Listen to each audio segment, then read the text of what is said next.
Morning. First today, a supervirus which could bring Britain to a standstill is in the hands of criminal gangs, according to a Sky News investigation. Stuxnet is one of the most sophisticated computer viruses ever seen, and experts say if it's unleashed by terrorists or criminal gangs, it could shut down power stations, hospitals, and even disable the 999 service. This exclusive report from our security editor, Sam Kiley. Earlier this year, cyber warfare entered a new era when Stuxnet, a form of computer supervirus, was exposed. Its discovery caused worldwide alarm.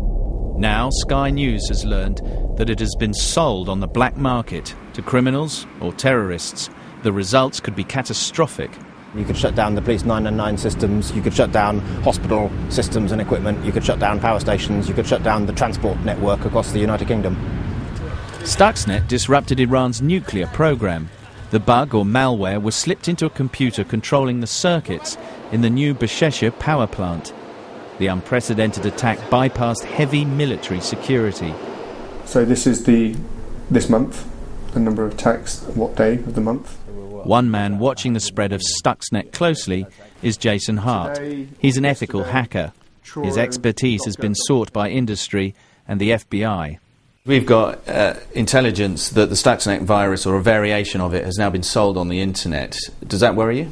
Yes, massively. The implications of that are very, very large.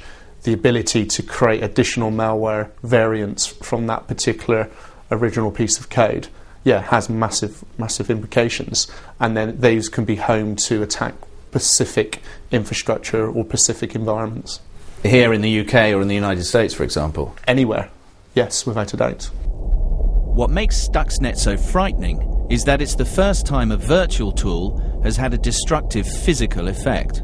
If they can use the basic 1-2 step that we have here, first you get into Windows, then you get into the control software for a process, they could shut down power systems, dams, and almost any sophisticated industrial process that requires a control software, which is practically everything.